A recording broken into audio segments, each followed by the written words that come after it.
নমস্কাৰ 24 লাইভ চাৰকাৰ বে ধন্যবাদ আৰু লৈ আহিছো এই মুহূৰ্ত অন্য এটা ডাঙৰ খবৰ এবাৰ উচ্ছেদৰ বিৰুদ্ধে ওলাই আহিছে ৰাইজ আৰু হিমন্ত চৰকাৰক এবাৰ সকিয়নি প্ৰদান কৰা দেখিবলৈ পোৱা গৈছে উচ্ছেদিত ৰাইজে হিমন্ত চৰকাৰৰ ৰঙা চকুলৈ ভয় নকৰে এতিয়া একাংশ ব্যক্তিয়ে তেওঁলোকে উল্লেখ কৰিছে যে আমি তেজ দিম আমাৰ জীৱন দিম কিন্তু আমাৰ অকনো মাটি আমি এৰি নেদিও প্ৰশাসনে যদি ধুবুৰীত উচ্ছেদ অভিযান চলাবলৈ আহে তেন্তে এবাৰ ভয়ংকৰ যুদ্ধ হ'ব বুলি উল্লেখ কৰিছে আৰু নিখাৰ ভাগত ৰাইজ এতিয়া এনেদৰে একলগ হোৱা পৰিলক্ষিত হৈছে জনাইছো এই মুহূৰ্তত খবিশেষ আমি জনাইছো এই মুহূৰ্তত এটা ডাঙৰ খবৰ এবাৰ ধুবুৰীত ৰাইজৰ হুংকাৰ প্ৰদান ৰাইজে হুংকাৰ প্ৰদান কৰা দেখিবলৈ পোৱা গৈছে এতিয়া উচ্ছেদৰ বিৰুদ্ধে বুলডোজাৰ লৈ এবাৰ প্ৰশাসনে উচ্ছেদ চলালে হ'ব ভয়ংকৰ যুদ্ধ হোৱাৰ কথা তেওঁলোকে উল্লেখ কৰিছে তেজ দিম জীৱন দিম কিন্তু মাটি নিদিও বুলি তেওঁলোকে কৈছে আমি অকনো মাটি এটুকুৰা মাটি আমি এৰি নিদিও এই মাটি আমাৰ দেউতাৰ মাটি এই মাটি বেলেগৰ বাপেকৰ সম্পত্তি নহয় বুলি তেওঁলোকে উল্লেখ কৰিছে ইয়া তেওঁলোকৰ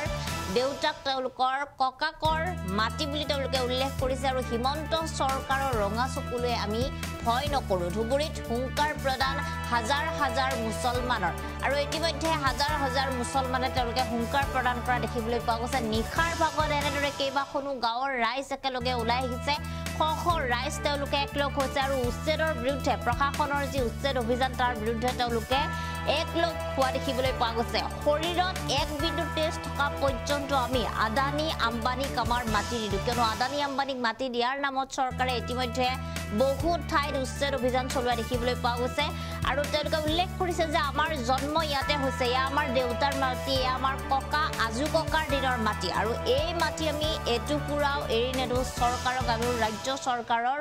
ৰঙা চকুলৈ আমি ভয় নকৰো যেতিয়ালৈকে আমাৰ শৰীৰত বল থাকিব যেতিয়ালৈকে আমাৰ শৰীৰত শক্তি থাকিব তেতিয়ালৈকে আমি যুঁজি যাম প্ৰশাসনৰ এই উচ্ছেদ অভিযানৰ বিৰুদ্ধে আমাৰ মাটি কোনেও কাঢ়ি ল'ব নোৱাৰে বুলি তেওঁলোকে উল্লেখ কৰা দেখিবলৈ পোৱা গৈছে গৌৰীপুৰৰ আলমগঞ্জত উচ্ছেদ আৰু পট্টাৰ মাটি আদানী আম্বানীক দিয়াৰ বিৰুদ্ধে এনেদৰে হুংকাৰ প্ৰদান কৰা দেখিবলৈ পোৱা গৈছে আৰু গৌৰীপুৰৰ আলমগঞ্জ আমবাৰীত নিশা বিশাল এনেদৰৰ নাগৰিক সভা আয়োজন কৰা দেখিবলৈ পোৱা গৈছে য'ত গাঁৱৰ ৰাইজ আহি উপস্থিত হৈছে তেওঁলোকে ইতিমধ্যে প্ৰতিশ্ৰুতিবদ্ধ হোৱা দেখিবলৈ পোৱা গৈছে একলগ হোৱা দেখিবলৈ পোৱা গৈছে সংকল্প লৈছে তেওঁলোকে ৰাজ্য চৰকাৰৰ বিৰুদ্ধে আদানী আম্বানীক মাটি দিয়াৰ নামত যদি চৰকাৰে প্ৰশাসনৰ তৰফৰ পৰা উচ্ছেদ অভিযান আৰম্ভ কৰে তাত যদি উচ্ছেদৰ তেওঁলোকক জাননী প্ৰেৰণ কৰে কিয়নো ইতিমধ্যে চৰকাৰে প্ৰায় 4,000 বিঘা মাটিত যিহেতু তাত উচ্ছেদ চলোৱাৰ এটা পৰিকল্পনা কৰি আছে আৰু ইয়াৰ মাজতে এইবাৰ তেওঁলোকে এনেদৰে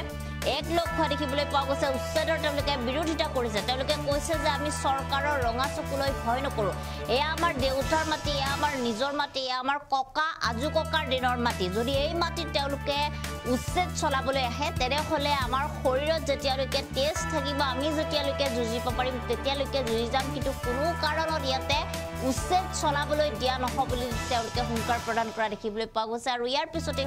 লোক এনেদৰে এতিয়া চৰকাৰৰ বিৰুদ্ধে থিয় হোৱা পৰিলক্ষিত হৈছে এই মুহূৰ্তত কিছু মন্তব্য আছে সেই মন্তব্য আমি আপোনালোকক শুনাইছো এনেকৈ দাদাগিৰি কৰি জিলা উপায়ুক্ত জদে মদে মানুহক বুৰ্বক বনাই মানুহক উচ্ছেদৰ ধুমকি দি আছে গতিকে ইয়াৰ ৰাইজে সিদ্ধান্ত লৈছে যে এটুকুৰা পট্টা মাটি তেওঁলোকে নিদিব আৰু আমিও কৈছোঁ এইবাৰ ৰংগামাটি অঞ্চলত উচ্ছেদ কৰিবলৈ আহে ইয়াত যুদ্ধ হ'ব যেনেকৈ হিমন্ত কৈছে তেওঁ মাজে মাজে কয় যে হৰেগৰ ৰণ হ'ব আমিও কৈছোঁ এইবাৰ সংখ্যালঘু মানুহ জাগিছে যে আমি ইয়াত থাকিছোঁ ইয়াতে বসবাস কৰি আছোঁ এইটো আমাৰ জন্ম জেগা আমাক মাটি আমি লেণ্ডলেছ পিপুল আমাৰ ভূমি পট্টা আছে আমাৰ মাটি কাঢ়ি ল'বলৈ ডিচি কোন ইয়াৰ ৰাইজে সিদ্ধান্ত লৈছে যে এটুকুৰা মাটি আমি নিদিম আৰু আমাৰ মাটি বহিৰাগত আদানী আম্বানীক দিলে আমি সহ্য নকৰোঁ গতিকে আমাৰ কথা এটাই যে ইয়াত তেজৰ নদী বৈ যাব পাৰে ইয়াত মানুহ মৰিব পাৰে কিন্তু এটুকুৰা মাটি ৰংগামাটি অঞ্চলৰ পৰা পানবিল অঞ্চলৰ পৰা এটুকুৰা মাটি ডিচিক দিয়া নহ'ব ডিচি মহোদয় ডাঙৰ সকীয়াই দিছোঁ যে কালি এজন শিক্ষিত মানুহে কৈছিলে যে আমি মোৰ মাটি মই নিদিওঁ আৰু ডিচিয়ে কৈছিলে যে আপ বদমাশি কৰ ৰা হে এই ক্ষমতা ডিচি কোনে পালে ডিচি এজন চাকৰ হয় তেওঁ ৰাইজৰ সেৱক হয় এজন জিলা উপায়ুক্ত পাব্লিক হিয়াৰিং পাতিছিলে পাব্লিকৰ মতামত তেওঁ ল'ব লাগিছিলে তেওঁ মতামত নলয় তেওঁ মানুহক ভয় দেখুৱাইছে গতিকে ৰাইজে ভয় তেওঁলোকৰ ধুমকিত ভয় নকৰে আমি ইয়াৰ পৰৱৰ্তী সময়ত আমি ৰাইজক কৈছোঁ যে আপোনালোকে সিদ্ধান্ত লৈ আপোনালোকে এখন কমিটি বনাই দিয়ক আমি কৃষকমুক্তি আপোনাৰ লগত আছোঁ আপোনাৰ নেতৃত্ব লওক আমি জানো যে কিছুমান ক্ষেত্ৰত আন্দোলন চলি থাকোঁতে কিছুমান নেতাই পাল্টি হৈ যায় তেনেকুৱা নহয় এইসকল মানুহ আজি আপোনালোকে দেখিছে তেওঁলোকৰ চকুত পানী ওলাইছে আজি বৃদ্ধা মানুহবিলাকে মিটিঙত আহিছে গতিকে যদি DC অসমৰ মুখ্যমন্ত্ৰী মহোদয়ৰ যদি মানৱীয়তা আছে গতিকে তেওঁ এই উচ্ছেদ হ'ব উচ্ছেদ বন্ধ কৰিব লাগিব আৰু অন্যথা আমি ইয়াৰ পৰা ব্যাপক গণ আন্দোলন কৰিম আৰু আমি জীৱন দিবলৈ বাধ্য থাকিম এটুকুৰা মাটি ইয়াৰ পৰা কাকো দিয়া নহ'ব আমি ক'ব বিচাৰিছোঁ আমাৰ আপোনালোকৰ এই মাধ্যমৰ জৰিয়তে যে উপায়ুক্ত মহোদয়েই হওক চাৰ্কেল অফিচাৰেই হওক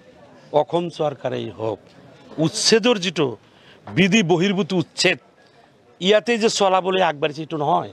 অসমৰ বিভিন্ন ঠাইত বিধি বহিৰ্ভূত উচ্ছেদ চলাই আহিছে